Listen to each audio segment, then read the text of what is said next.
Hello, people. We are back. Act 2, the podcast, episode 233. And we are back. 234. 234. And we are back for another episode of Us. It is your boy, International Walt. And I am here with... Your girl, Tosh, the co-hostess with the mostest. She got to believe that she's the most beautiful co-hostess with the mostest. Oh, I wanted to you. exude the most beautiful. You. Like when she pronounced it, I wanted to go, the most beautiful co-hostess with the mostest. Well, I don't say the most beautiful. I just say the co-hostess with the mostest. You add the beautiful. The most beautiful. All right. Co-hostess with the mostest. I appreciate it. And we back for another episode of Us. We hope y'all enjoyed the last episode. I got muscles now. He does. You know what I mean? No, that's a clear like sign of it. So that's why I just be trying to help you out. Like, they gonna do that because the muscles be like, get off the me. muscles be muscling. They be like, get off me. But we back for another episode of Us. Like I was saying, we hope you guys enjoyed the last show. That's why we here bringing you another show. We love giving them to you. And we back. Let's get right to it. We love How are you? What you up to? What you doing? How you be? I'm feeling really good. Mentally, I'm a 9. I feel great. Looking forward to some time off. Some special time coming up, with my baby.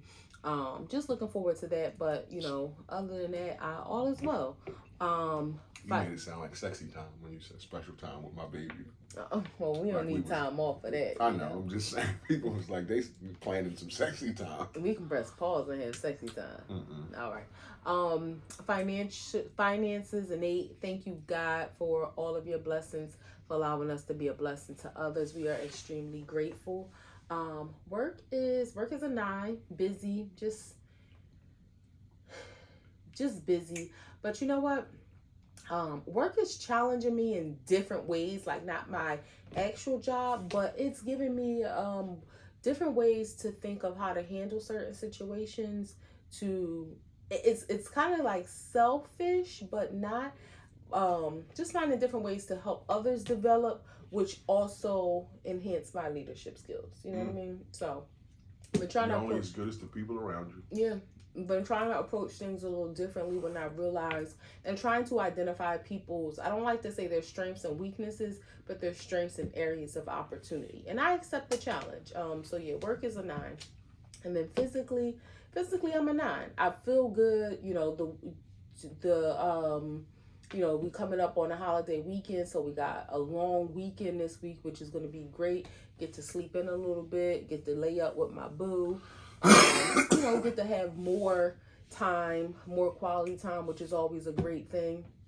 I feel good, a little sore, a little tired because we've been doing our thing in the gym, and just really grateful for being able-bodied. Yes. How are you? I'm good. Mentally, I feel like a 9. Feel sharp in my mind. Ain't nothing to stress about, nothing to worry about. Like you said, looking forward to some time off just to hang out. Like, sleeping in is like gold when you get old. But yeah, finance is always an 8 because, God blesses us on a daily basis. And when the opportunity presents itself, we want to bless other people. Work is, I would say, a 9. I got 3 jobs going on right now. But they all good. And like I said, I'm about to get some time off, so fuck it. Physically, I feel like a 10. I just been in the gym. My body feel good, although it hurt. It hurts so good. Yeah, it hurts so good. Doing some squats and just doing some calisthenics. Like, you go in that pit. We call it the pit because you got to go down and go on the floor. But when you go in the pit, it's work in there. Like, that's where you get called a pussy at if you don't survive the pit. On days where I get a little, I want to do a little light workout, then I stay on the machines. But that pit has been kicking ass all week long. So we good. That's how we feel. Wows and woes, ups and downs, stops and goes, blacks and whites. I would say my wow this week, it's just been able to be, no stress, What's that mean? Say more words. No stress, no drama, no worries, no, Wow. And not only that, just being able to handle things differently from a more healed place. That feels good when things try to like creep up on you, interrupt your peace, and you be like, You got some drama? No, I told you about some things that try to interrupt your peace. Gotcha. Yeah, no, but no drama, no drama. I was ready to say, who fucking with the baby? No, nobody. But yeah, that's that. And my woe, I can't complain. I didn't have any woes this week. If nothing is like at the top of, well, the only woe, and we'll get into it. With one of the 3 grams, this whole political situation that's going on with this spending bill that has passed. The big beautiful bill. Don't call it. don't give him the honor of calling it that. It's sarcasm. A little bit of satire.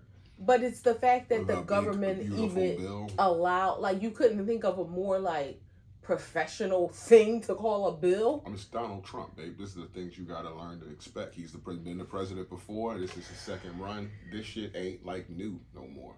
Yeah, so that's the only I'm surprised he didn't call it the big beautiful best bill or some shit like this. He's always got the best of everything. So. Yeah, and I mean, and this is just the beginning, and we're just finding out about it. It just was passed, so we don't know what's to come. My job may be in jeopardy. We'll talk about some things that's in there. But more than anything, I'm concerned about the people's lives it will impact from a service perspective. For sure. What about you? I was reading a little bit about that. We'll get into it. Mm-hmm. Wows, just looking forward to some time off. Just being, and we're going to go see our family, and just looking forward to actually seeing them, being with them, our little people, just hanging out. That's all. I hope the weather's great. Just looking forward to not working.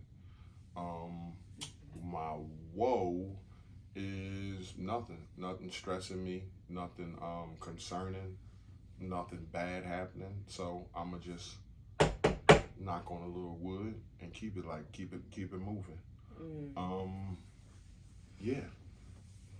I too, I didn't speak about the little people because you never know who might watch this. We got some little people that are very But when this comes out, no, won't. No, they still have a chance to see it. Oh, well. But maybe they won't. But they may not see it, and they don't know when we're coming. So yeah. But and they might be like, this is an old one. All right. No, give them credit. They got a little bit of sense. I don't care. I love them. I'm can't. I know. I just want to surprise them. I know, and I'm sure they will. But yeah. Yeah. So what's up? What's going on with you? Nothing. I mean, more about us. More relationship questions. I love this because one of the things that it gives us the opportunity to do is what we do naturally, and I think that's why. Yeah, I think that's why. About everything. Right. Just we can always like talk she sits about here rubbing my leg the whole time we do the show, like rubbing my knee, or But I do that in real life, sliding up my thigh, like So that stuff y'all don't see. But and I can't just grab a titty on camera. So. But it's for me. It's like that non-sexual intimacy. Like I love. It's how we started. Like that's how we. Kind of met each other. Not met each other, but got to know each other. Was through talking, is what I'm saying. Oh, I was about to say, it's kind of not how we started. No, it's how we got to really know each other, right. Is what I mean. On the phone. Yeah, like having, so, and because we've known each other, since we were children.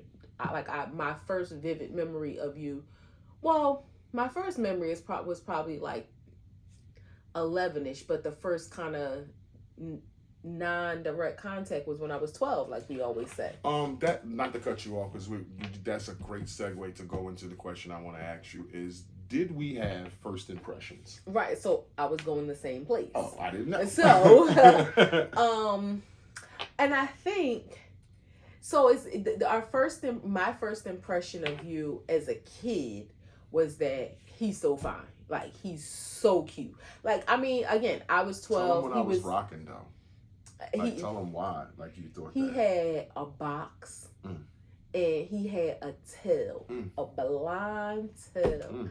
And if y'all remember Stanley from the Huxtables, who then was Romeo on the Steve Harvey show, who unfortunately, has passed away since. But that's who he reminded me of, Stanley on the Huxtables. And you know what's so weird when I think in hindsight?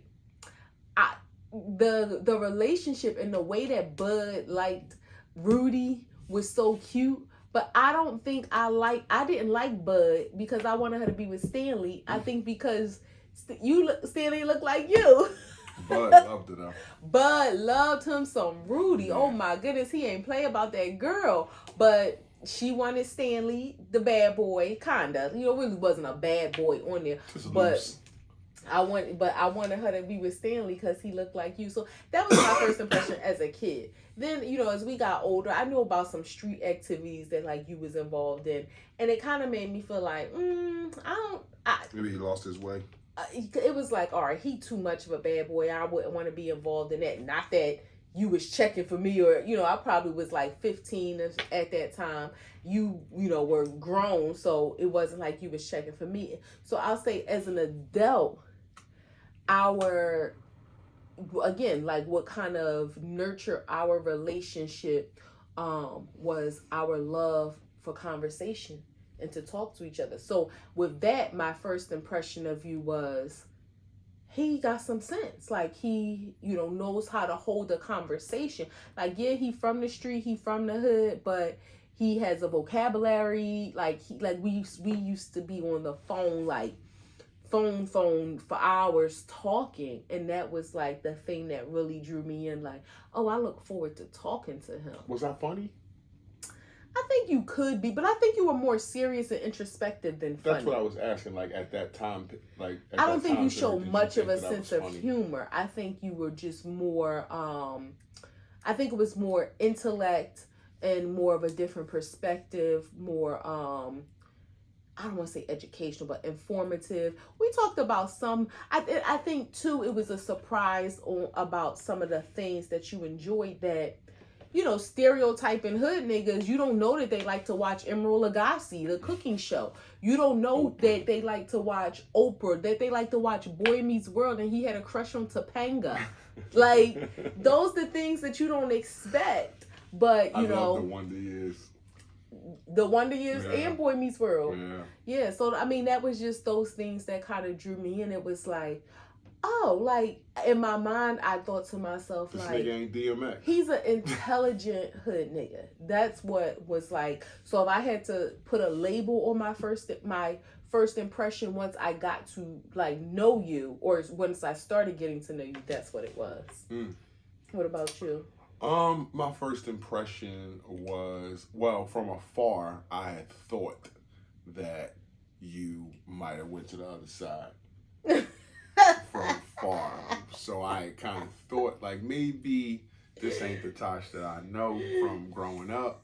And I know you was always younger than me, so I had kind of knew about, from us talking about, not like things that you did, but like just environments that you were in and people that you were around. Let me just leave it at that. Mm-hmm. So I had kind of thought, like, what's this going to be like? Like, is she going to tell me some shit? Something like you can tell other people. So I had a friend who used to play, she used to play softball, and if y'all know about the female softball leagues, it's a lot of lesbians. Yeah. And she dipped her toe in the lady pond. I have always been 100% comfortable in my sexuality, and I had thought, like, in moments when I was like around them looking like, would I ever?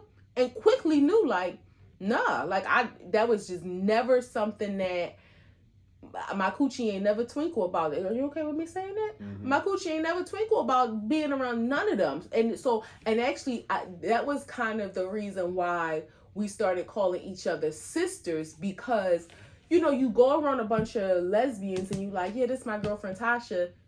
You got to, like, kind of clarify. So instead of always having to clarify, she just started introducing me as her sister, and that's how our relationship evolved. So that was my first impression. My first thought was maybe she went to the other side. And then what surprised me about you, and I never thought that you were dumb, but again, we knew each other, so I kind of knew, your history a little bit. But I didn't, like, just how smart you was. Like, I was not surprised, but I was surprised about just how smart you were. Like, you wasn't a girl that you could tell anything to. That's what it was. It was like, that's a person that you got to tell the truth to, or you can't have no holes in your story because she will see through it. Like, I knew that early. So that was surprising about you, is how smart and self-aware about situation. You were more self-aware at that time than I was. So yeah, that was surprising about you. And again, and I keep going. I don't want to go back to the lesbian thing, but you used to dress a certain way. So I used to think like she was a little tomboyish, like, or she just got a little rougher from when the last time I saw her. That's what it was. It was like, you know, because we would see each other every 18 months, 2 years, 3 years, or whatever. We would cross paths and, hey, what's up? What's going on? And again, not until we were of age did I look at her that way, because I knew her when she was a little girl. But yeah, not until she was of age did I look at her that way. But from afar, it was like, like she's not as feminine as she is now at all. So you couldn't see that back then. The way how girly and pink and soft she is now, that was not like that at 19. Y'all know, like, going through that phase where it was like polo sweatsuits, Gap sweatsuits, jean suits, and it was, you know, it was comfort over. I think it was comfort more than anything, and also remembering I've always been plus size. The fashion industry has not always catered to plus size. As far as like the, I guess if you want to say like the trendy stuff. So it was kind of like, okay, the trendy stuff, I can go cop a polo sweatsuit, you know, because the girl polo stuff might not be in my size, but I can go cop a boy polo sweatsuit. And I think that's what it is. Every time I saw you, had on boy clothes. You always but looked I nice. Made him you look always right. was clean. You always was. You had on some, and again, you might have had on boy Air Max. You might have had on a boy sweatsuit, but your hair was, you didn't like. Well, unless you had straight backs or something like that. No, I always had my. No, if I did have straight backs, they would be like neat and cute, and I would have earrings on or whatever. Yeah. Your face would be all shiny, but it would just be like, that's when it would be like, yeah, she might have gone to a softball game today.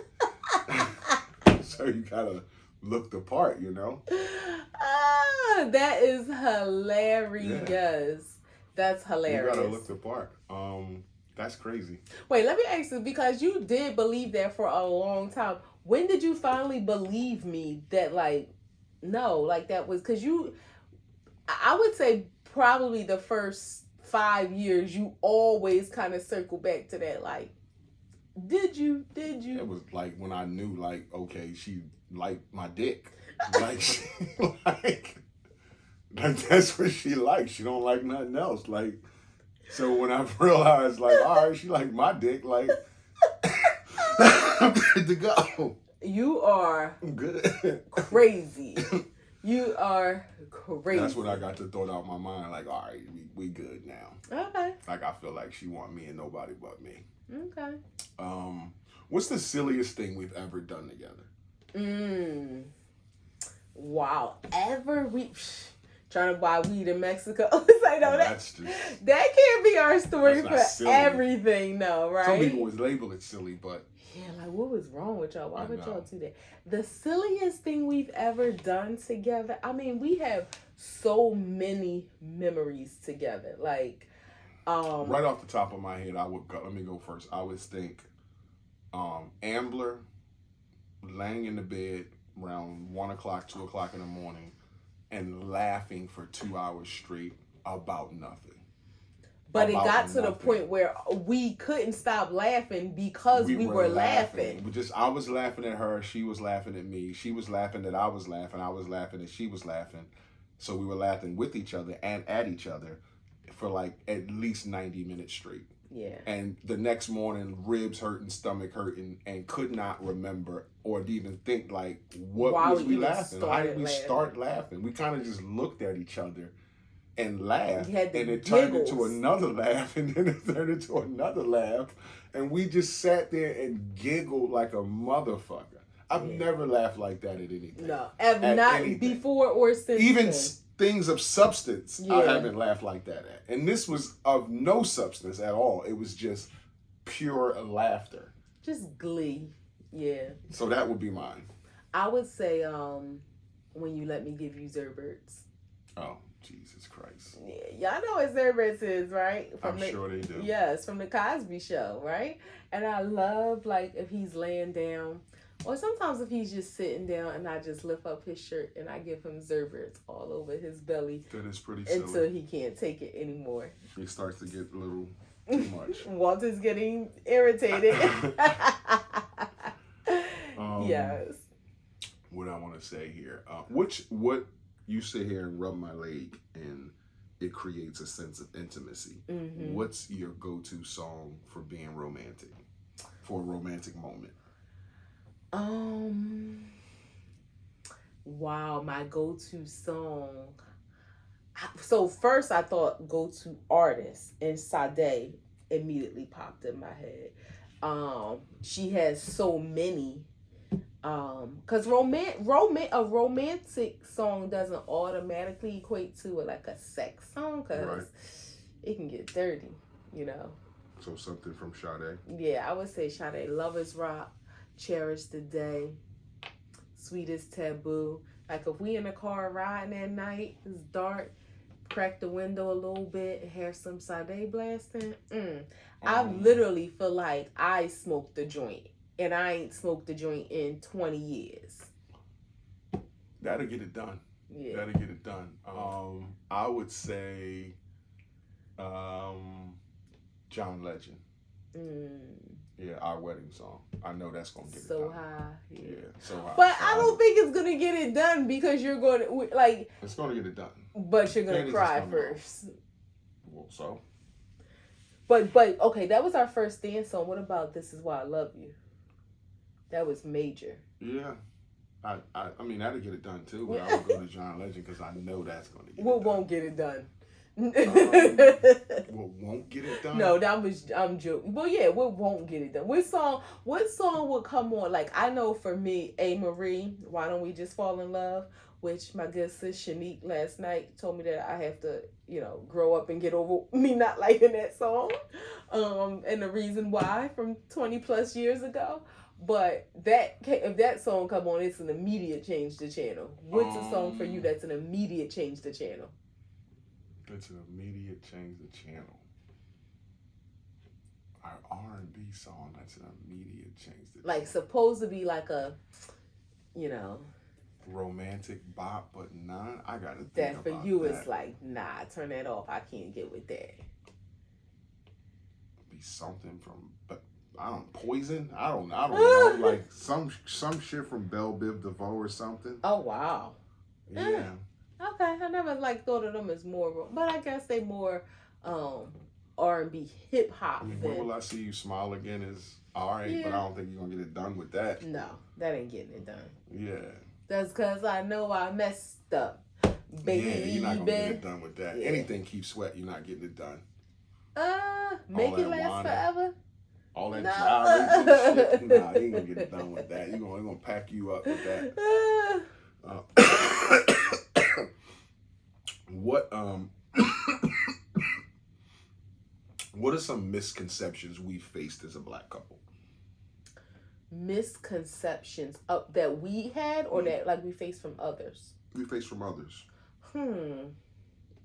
I would say I would think misconceptions mean how we're perceived. Yeah, how we're perceived from other people. That's hard to answer because people may not always tell you. I would think one off the back is probably readily in the front of people's minds is that I'm big and dangerous and black and big, like I'm dangerous to people and you are ratchet. Really? Because of where we come from. Like we come from the same neighborhood. We lived a block away and our neighborhood was the hood, and because we come from that, you've shown up in your profession and moved in a way that you're not ratchet, and you've worked around ratchet girls who bring that shit to work, who bring it to their profession, and they don't get as far as you. So I think you've shown that in your profession and work life that, hey, although I didn't have a master's degree in this and this and that, I still move forward in what I'm doing because of my personality and who I am. Mm-hmm. And I think I've done the same thing. Like I'm not like I think you're much softer still than people deal. assume. Yeah, I still deal with like elevator doors opening and it'd be like a white woman on there and they look at me like, please don't get on, please don't get on. And it's like, what the fuck, lady? I ain't thinking about you. But okay, so you mean individually? I thought you meant like as a couple, because I was gonna say I think people. Well, that's individual, but as a couple, they just think like that dude is big and dangerous, and she's probably ratchet. They from North Philly. I think people as a unit, people probably think you are more aggressive than you are. Not I don't want to say like physically aggressive towards me. I was ready to say I think I know what you're saying, but I am aggressive. Like I can be very aggressive. But no, I mean us as in a relationship. Okay. That's what I'm saying. Like not individually. Yes. You. And I think, and maybe aggressive is not the word, but like you're the head of our house. I respect your headship. You know, you can tell me what to do because you can tell me what to do. But I don't think people would ever I think people will be surprised to know how soft you are when it comes to me, which I never tried to take advantage of at all. But I don't think they know. They would. I think they would be surprised at how you are so giving and loving and doting and just that you have such a softer side when it comes to me. And you know what's weird about that? People get that perception from silence. Yeah. Because I've never cursed anybody out. I've never had a bad interaction with one of your friends for them to like spread the word that, hey, he ain't nothing to fuck with. Like, it's just been silence. And it's like, people like, yeah, fuck that. Well, because some people can take silence as unfriendliness. You know, and not saying that that's right, but some people can perceive silence as, he's mean or he's not friendly. For that person doesn't talk to me a lot because that person doesn't know me. But like, it's like a stranger on a park bench walking up and just talking to you. Some people may want that or welcome that. But if I was on a park bench and a guy walked up and said, hey, you mind if I sit here? Did you see the game last night? I would be thinking, why the fuck are you talking to me? Like, you don't know me. That's different than if you're in a social setting where the expectation, not saying the expectation is right, but the expectation is that in a social setting, people will socialize. Right. So I think that's where the difference lies, is because But if people say, hey, how you doing, Jamar? Be like, hey, what's going on? No, you would say, hey, how you doing? You won't say what's going on because you don't really want people to continue you're probably right. the conversation. I'm like, yeah, you're right. I'll answer the question asked, but that's it. Yeah, I probably won't say what's going on. That's why I say it's a misconception, because you're fun. That's another thing too. I don't think people. I remember one time my sister was saying that she thought you would be shy, and I'm like, it's nothing shy. Again, you're quiet around people you don't know, but she was even meaning like between you and I. Not that we were talking about like sex, but kind of like, I forget what the conversation was about, but she kind of. So you think you just around the house just lonely, just ain't got nobody to talk to or nothing? Huh? No, I think nobody she was to saying. Joke with or nothing, no, I think she was saying like as far as in the bedroom, like she would think that you were shy. Like that's what we were kind of talking about, like. Oh, like sexually. Yes. Okay. Yeah, and I was like, wow. Nah, he's not shy.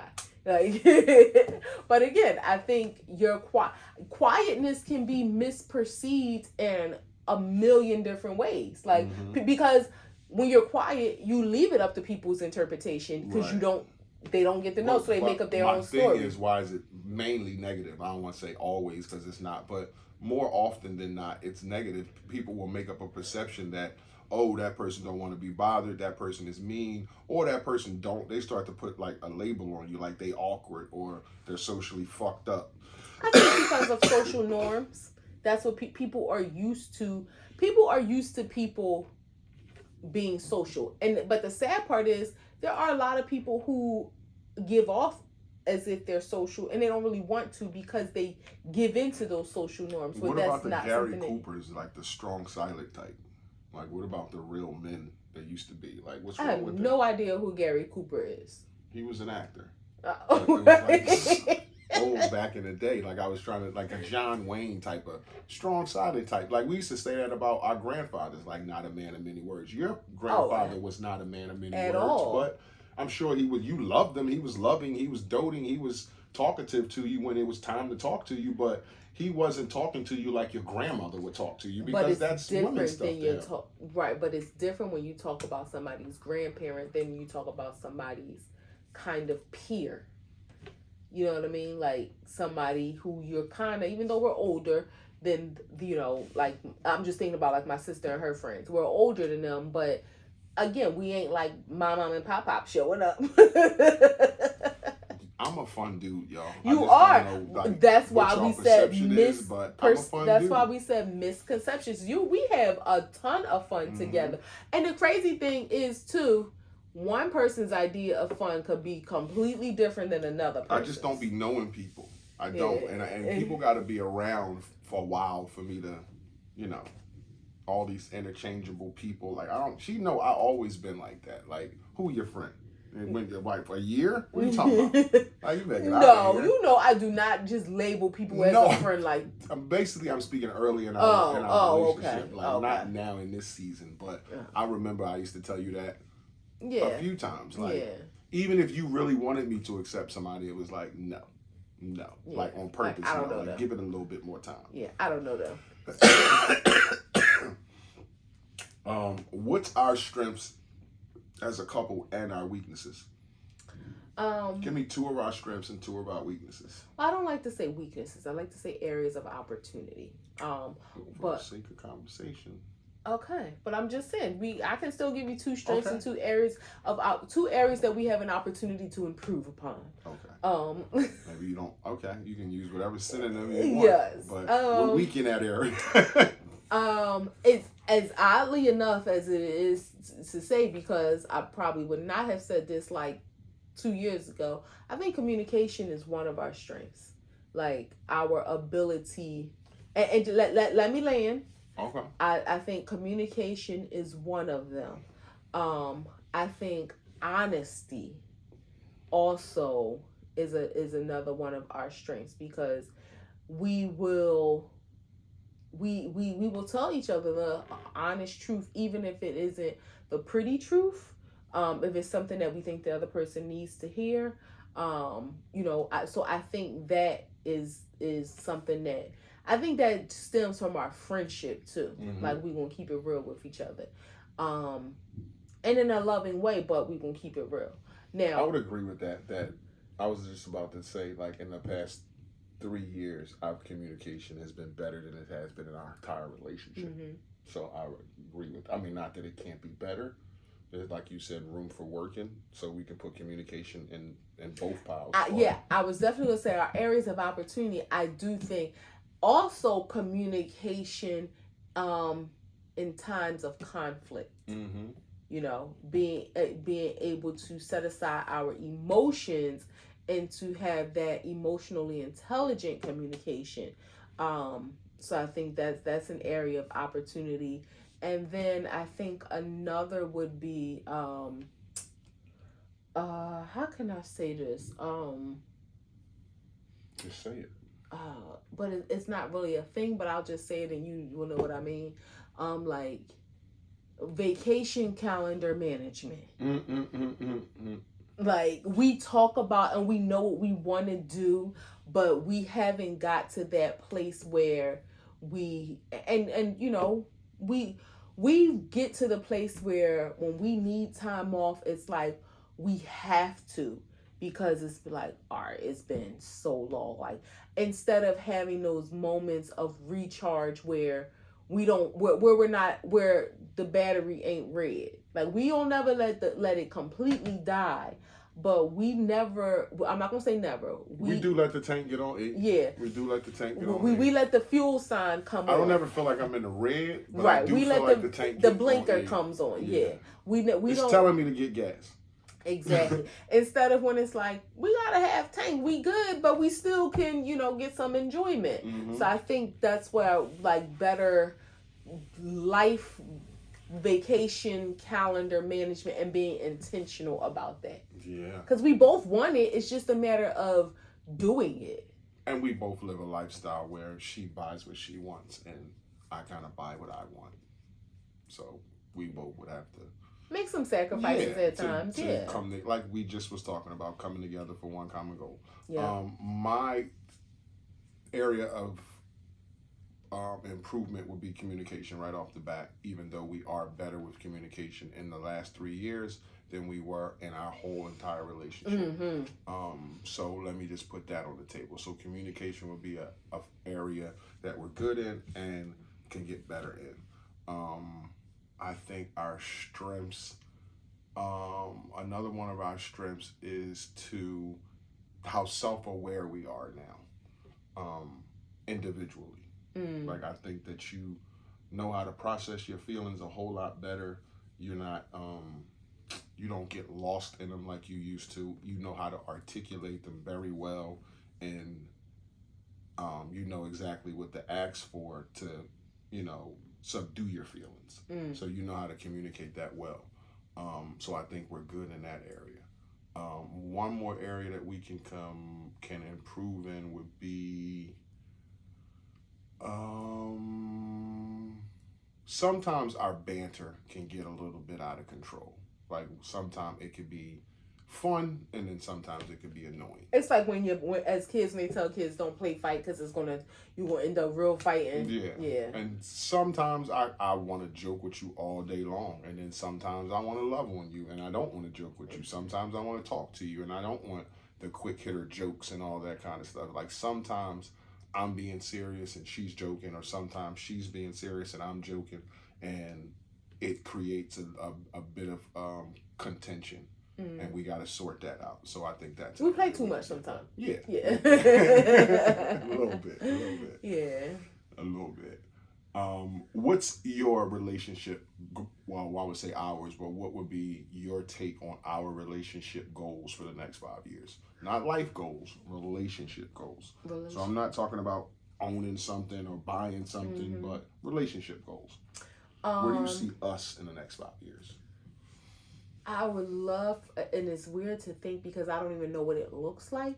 And sometimes it's scary to ask for things that you don't know what that looks like. But for our relationship to get even bigger with God, and I don't even know what that means, but I just feel like I want more of Him within us. Maybe you'll end up in a pulpit somewhere. It's like that. I'm joking. But yeah, so that's something that I want for us. And then also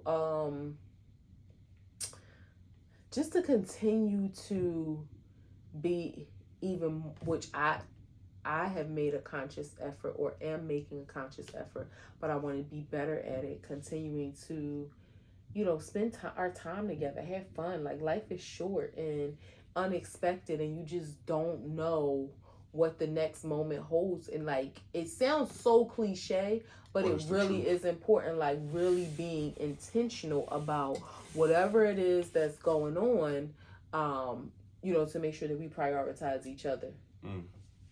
Mine would be, it would be, I just had it on the tip of my tongue. Oh, for us to start, even if it's not monetary, but you've introduced like donating our time and effort into making, a difference in somebody else's life.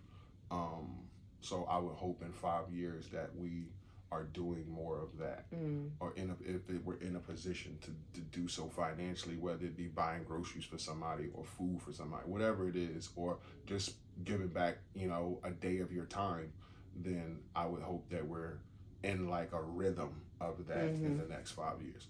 Also, just like, so and I don't know if your first one was directly germane to what I'm about to say, but my wife asked me something a while ago, and she was like, she want her husband to bring God more into our marriage. And I that's been in my head. I take my leadership and my husbandship very, very seriously.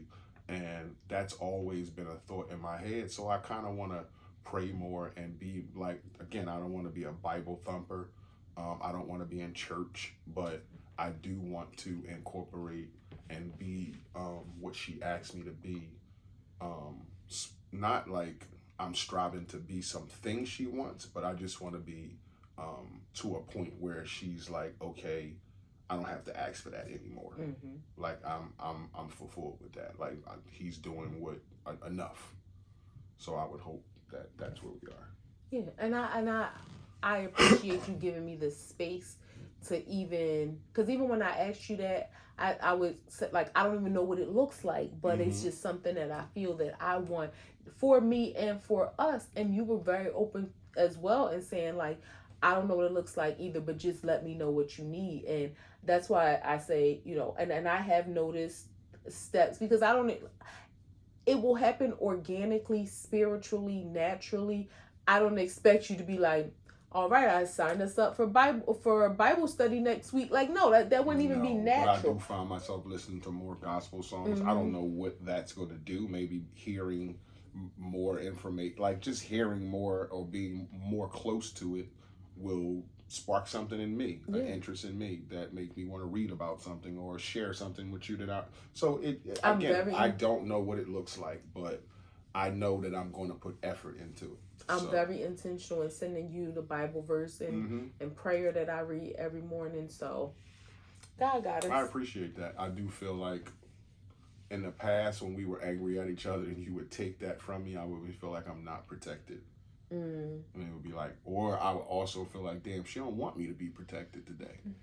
Like, this is fucked up. Like, what the fuck?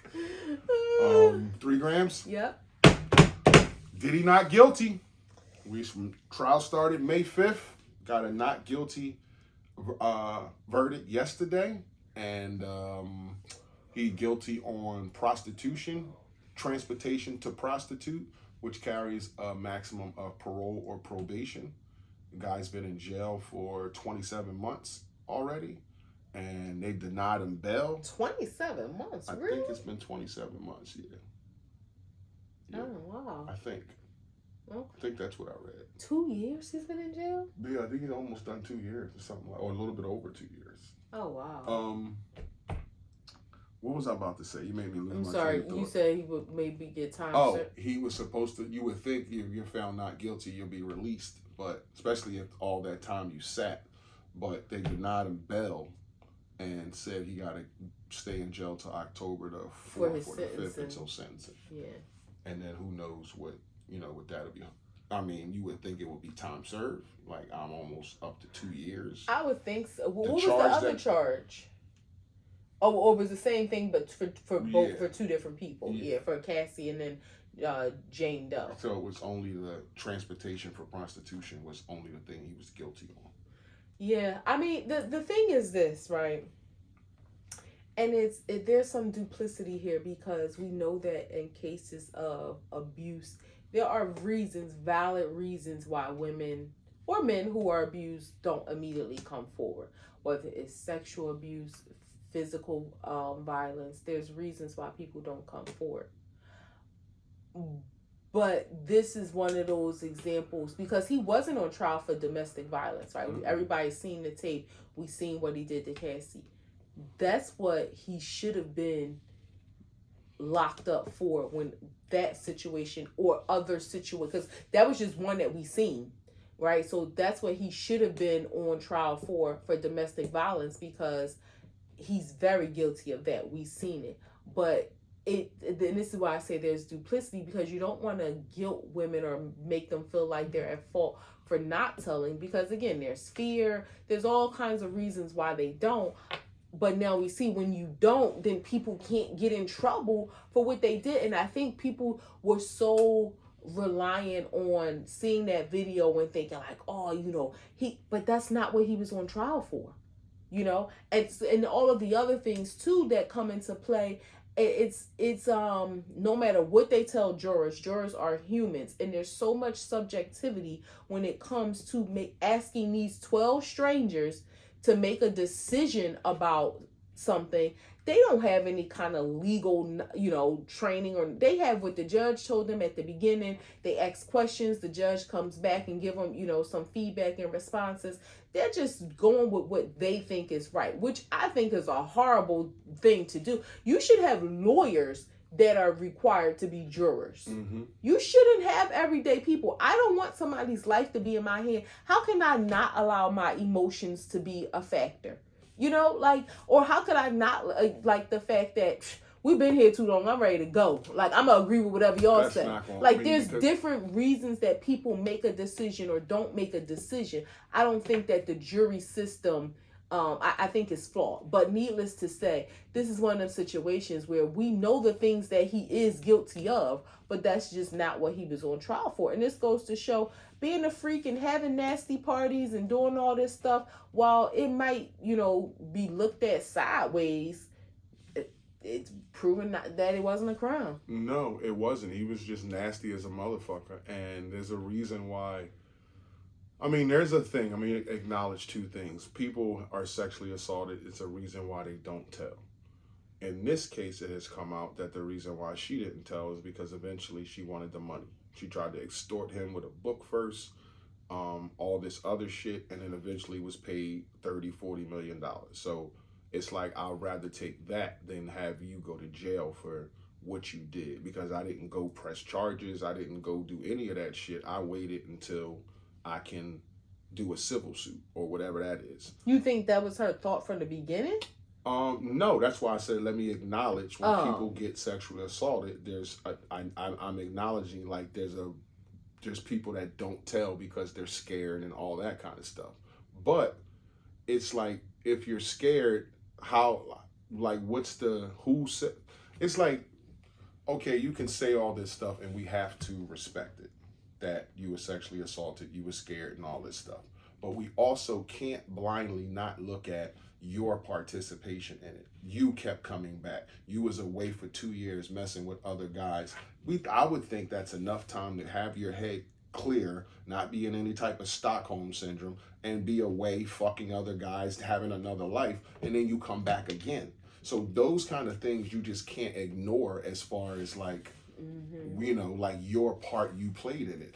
Asking on the stand, hey, do you still love this guy? Yes, I still love him. I don't really want him to go to jail. I'm just here telling my story. Like, that kind of shit is like, it's not indicative of, hey, this guy's a monster. He was a monster to me and I want him to go to jail. That's why I'm here. It was just, I'm here because y'all called me here and y'all asking me questions and I'm telling the truth. Yeah. It's, I would say he's found not guilty. I don't think that. I think he's gonna get time served. He's gonna come home and just be a dad, be under the radar. I don't think 54 years. What can you do after? I'm sure he's still gonna have allies. There's people that he's probably still gonna fuck with, and they're gonna fuck with him. But that public eye, being on Instagram, being up at the Breakfast Club, doing interviews, making music, like, nobody ain't going for that shit. No, because people's not going to want the attachment. Yeah, nobody's going for that shit. Like, you put not that bad, but like almost like a pedophile stain. But I know your situation ain't like that. But one of them stains I'm trying to say you can't get rid of. Yeah. And when you look other men in the face, they're not going to take you seriously. They're just not. They're going to take you seriously. They're going to look at you like they had been looking at you, but even worse all these years. People thought you were gay. People thought you did weird shit. Now they know. But what's horrible, though? The fact, and right, wrong, indifferent. No, I do feel like it's wrong, so let me not say that. The fact that men are going to look at him different because he likes cum on his nipples, and the fact that he likes to lick, another man's cum from his girl, but not for the fact that he whooped that girl's ass. There's a small group of men that's going to look at him. I do, for whooping that girl's ass. So you can't say no, man. I'm a man who looks at him like, you're a fucking asshole for beating that girl's ass. You should be skinned. That's how I feel. And I'm sure there's other men out there who feel the same way I do. But there's also going to be men who that, you know, have that pride, ego, no homo, that type of thing. It's more of those men than it is of the men like me. And they're going to just be looking at him like, yo, dude, like, how the fuck you think we're supposed to take you serious about anything? How can you ever balk up about anything to another man? When, like she said, you like to lick other men's semen? Like, nigga, please. Like, so you're going to have to go away, get you a Farnsworth Bentley, like a front man, somebody to speak and go places for you, because you show up, they're going to be like, nah, I ain't fucking with this guy. Yeah. I ain't fucking with him. Next round. Spending bill, the big, beautiful bill. Yeah, so... You get the best bill. You know, just really quickly, I don't want to belabor the issue because I know, you know, we're on a time crunch. But here's a couple highlights that, you know, I read. Let me just say, did you see my story today? Maybe. I put something in my story today about this big, beautiful bill and about the millions of people in New Jersey that this is going to affect as far as them losing their insurance. And just in our state alone, it's 363,000 people that's going to lose insurance. And it just instantly made me think about you. Yeah. Like, this is my baby's profession. This is what she does. This is her passion, reaching out to people, trying to make sure people can go to the doctor. And that shit just wipes it away. Like, it made me a little bit sad. Like, damn, how do you not give a fuck about almost 500,000 people? And that's just in one state. Yeah, in one state. And it had every state listed. I was about to say, it had every goddamn state listed. Yeah, it had every state listed. So there's going to be some tax cuts. The one thing is people who get a child tax credit of $2,000, like when you do your income tax, now it's going to go up to $2,200. But there's families who have lower, that's not for everybody. That's based on your income level, because families who are at lower income levels, they're not going to get the full credit. So that's, you know, tax credits. He is putting money into building this wall and for to reinforce this whole ICE deportation. And where is the money coming from? Cuts to Medicaid and SNAP, food stamps, which is really, really sad, because you think, and his rationale is, oh, well, we want to make sure that Medicaid is working for the people that it was intended for, which were, you know, low income people, and those who are pregnant, disabled, and root out, you know, the other people who he claims are using it, or their situations of fraud, waste, and abuse. They also want to implement, for Medicaid recipients, you have to have an 80-hour-a-month work requirement. So it's no more like, oh, you can just get Medicaid and not have a job. 80 hours a month, they're going to look for you to work. For people up to age 65 and parents of children age 14 and older would have to meet requirements. So again, you could have issues or just have a hard time finding a job. And just think about that in this job market. Everybody who gets Medicaid isn't lazy and just sitting on their behinds. There are some people who lose jobs, who they may have a hard time finding a job. Let's say you go 6 months or so, you can't find a job. So then you can't find a job where you can get medical insurance, and then you won't be able to get Medicaid because you can't work anywhere. So now they're just saying, well, go work at McDonald's or do something for 80 hours a month in order for us to give you Medicaid. But now that cuts in the time that you could be using to look for a job it's just... The devil's advocate, let me just say, what if Trump's administration said to you, we got data, or let me not say because you wouldn't believe him, but let's just say a person from the government said we had data that shows, we acknowledge both. There is a group of people out there, like you said, that lose jobs, and it's going to affect them trying to get back on a horse. There's more lazy people. Like, what would you say to having to fix that? The people who are lazy, who just sit around and get Medicaid. So this is my thing. The government does need to do more to improve efficiency, right? And then you wouldn't have this, what you look at as like this huge spending, because if you do have people that are, you know, not doing what they're supposed to do and just collecting Medicaid benefits, then yes, that's a problem. Here's an example. I have a friend. She, you know, has a very nice life. Her husband, they have children. One of her children gets Medicaid because he is classified as disabled because of an issue. He has ADHD, so he gets Medicaid benefits, which helps to pay for some of the therapies and stuff that he needs. They're not on welfare. They don't need any other financial assistance. But this therapy that would otherwise be very expensive, they get Medicaid to pay for it. So with that being said, now she says she gets a card, so since it's the summertime, with food stamps on it. Just because he gets Medicaid, they automatically sent her a card with food stamps. Now, granted, it's $25 a month. She was like, I don't need this.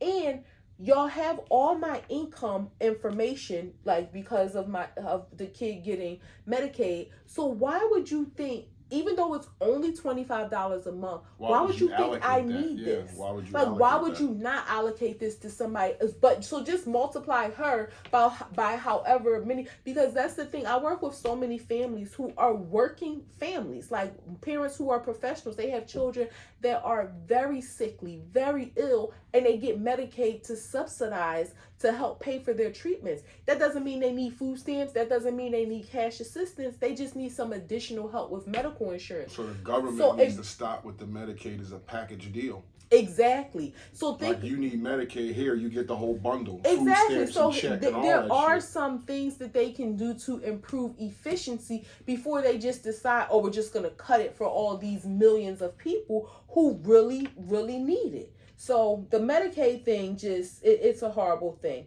They also are cutting like all the clean energy bills and stuff like that. One of the things I read is that money that was spent towards making sure that schools have clean air is being cut. So maybe think about all the schools that they were remediating in Philadelphia for the asbestos. I guess now they ain't getting no money to even be checking for that. They like, F them kids. Let them breathe in whatever bad air they breathe in. Luckily, they got most of the schools in Philadelphia, all the asbestos out of them. All the active schools anyway. Now, they are creating a Trump savings account. All children that are born are going to be started off with $1,000 deposit into this Trump savings account when they're born.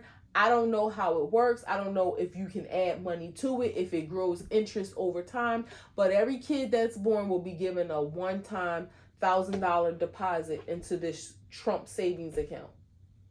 I just feel like there's going to be some stipulations to that. Like, obviously it's going to be in that name, and it's going to be in the baby's name. Nobody's going to be able to touch it, and he's going to be able to move the money around, make interest off of it, and all that kind of shit.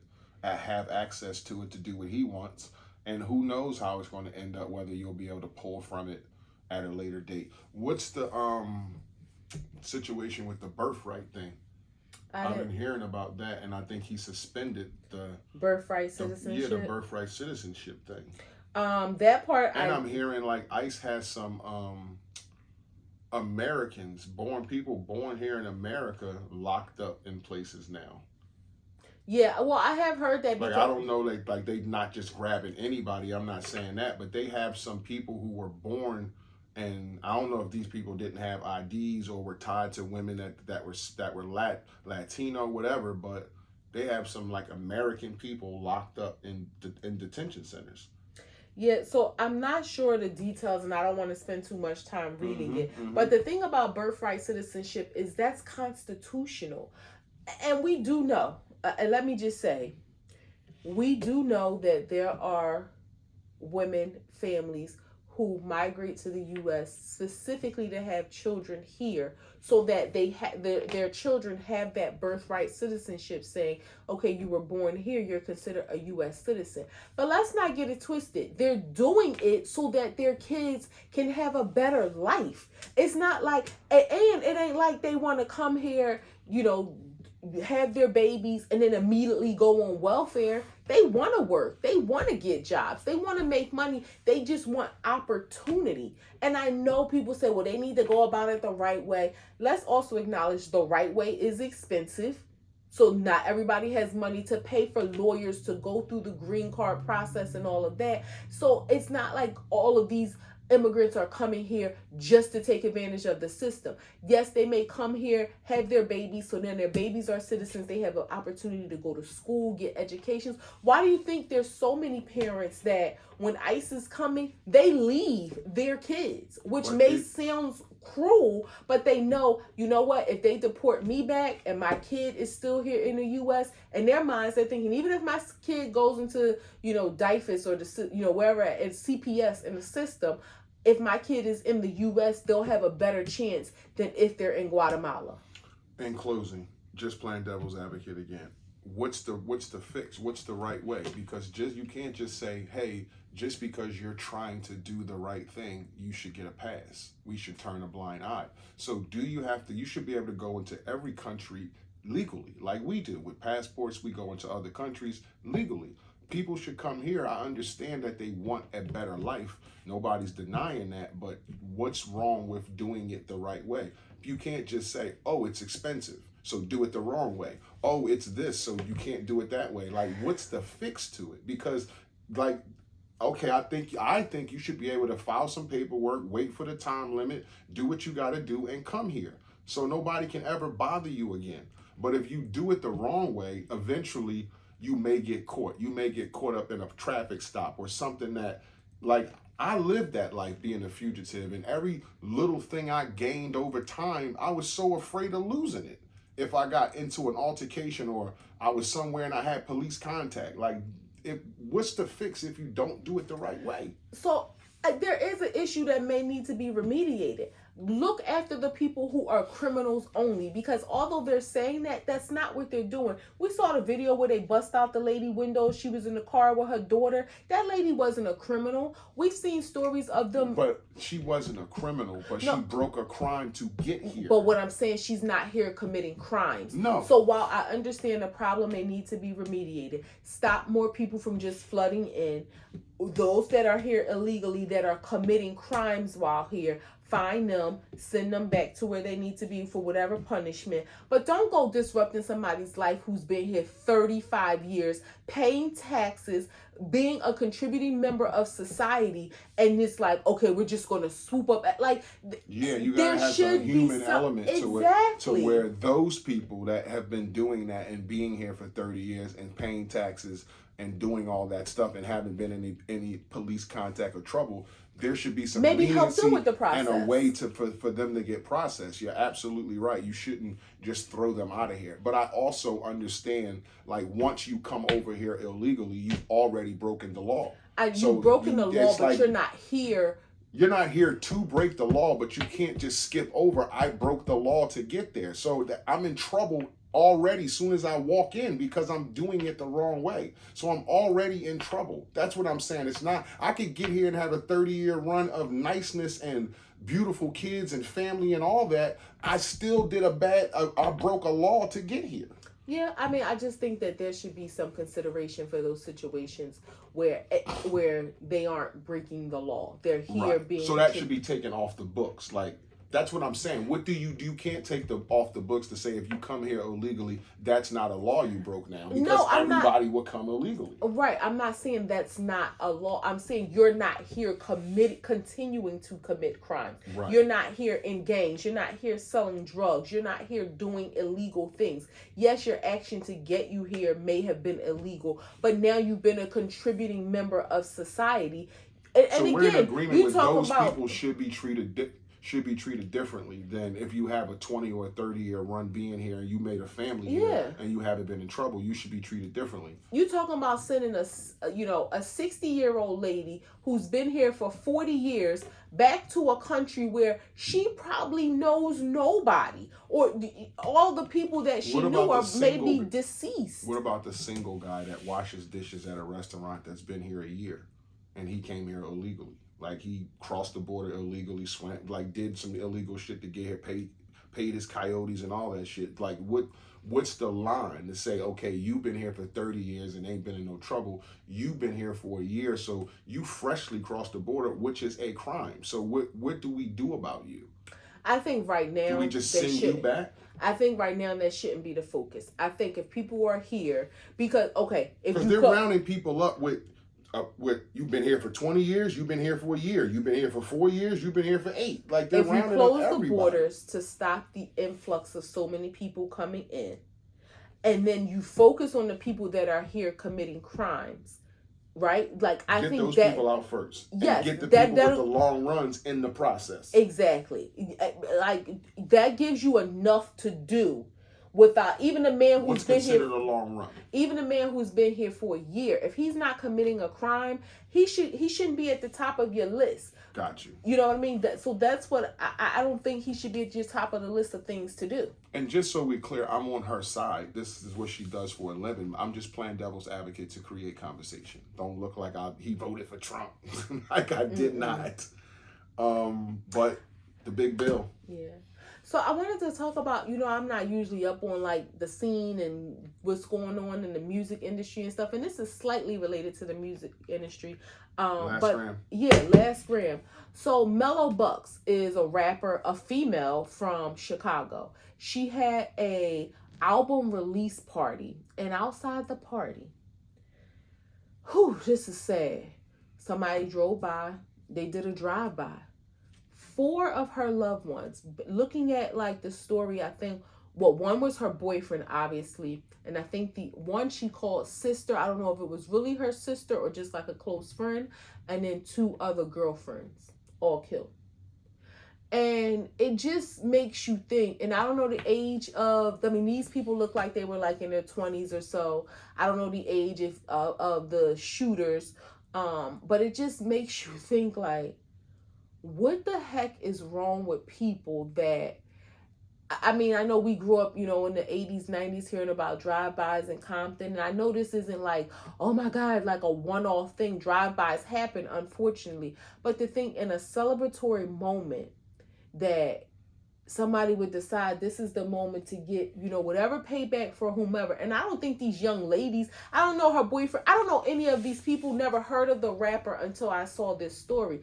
But it also makes me think about the trauma of this young lady that she's going to have to endure. You lost 4 people all in one thing that were there to celebrate your life accomplishment. Yeah, that's fucked up. That's really fucked up. But it's Chicago. And that's the type of stuff they do in Chicago. They slide, they drill. Them young boys out there, like, that's where that shit was originated at. Like, they don't give a fuck. Drive-bys was kind of like not originated drive-bys. like I'm just talking about sliding on people, like shooting up funerals and baby showers and doing shit like that. That's where that stuff stemmed from, where it was like, wow, like that kind of stuff used to be off limits. Like, y'all shot up a wedding, a reception, shot up a funeral, like what do you call it after the funeral? Repast. Yeah, shot up a repast. Like, that's where it was like, holy shit, like y'all out of control. Baby shower gets shot up, like it's women and children in there, like the pregnant mom in there. Like, why y'all shooting that up? In case the daddy was in there. Like, that's crazy. So it's sad, but goddamn. I can imagine that, like, somebody celebrate, my family, friends, everybody celebrate, and then my album release party. You think I don't even care or want this career anymore? I would want to know more. I'm gonna look up about this girl because I want to know more about her. What was her lyrics? What type of rap was she on? Beautiful chocolate girl. Was she on Ops and I'ma smoke y'all? Was she in her videos with guns and shit? I don't know. We don't know this lady, but I'm gonna find out. Yeah, it was just, I just saw it was I just thought the tragedy of her having to deal with this loss. And then 4 people is a lot, but thank God it was only 4. Like, this could have easily been like 15 people dead. Yeah. And I don't know if other people were shot and just didn't die, I think it's or maybe in critical condition. But so far it said 4 people dead. It said 14 shot and 4 dead. Oh, so okay. 14, people got switches. That's when you see large numbers like that of people shot. That's from handguns with switches. Those handguns that make, like, so yeah, and people get shot like that in large amounts. It's from AR-15s or switches. Yeah, that I'm not usually up on those stories. But when I seen that, I was like, what the freak? That is tragic. It is. R.I.P. to her family, the people who died, and condolences to her. And she need help, some therapy, some whole bunch of shit. That's a wrap. A2TP podcast, episode 234, coming to a close. We hope y'all enjoyed this episode. Whether you did or you didn't, we'll be back next week. God willing. God willing. Instagram, YouTube, TikTok, Facebook, Apple Podcasts, Spotify, iHeartRadio, Amazon Music, Podcast Index, Podchaser, Google Podcasts, and Player FM. It is your boy International Walk with the beautiful the co-hostess with the mostest, your girl Tosh. If y'all fuck with us, y'all fuck with us. If you don't, you should. Peace.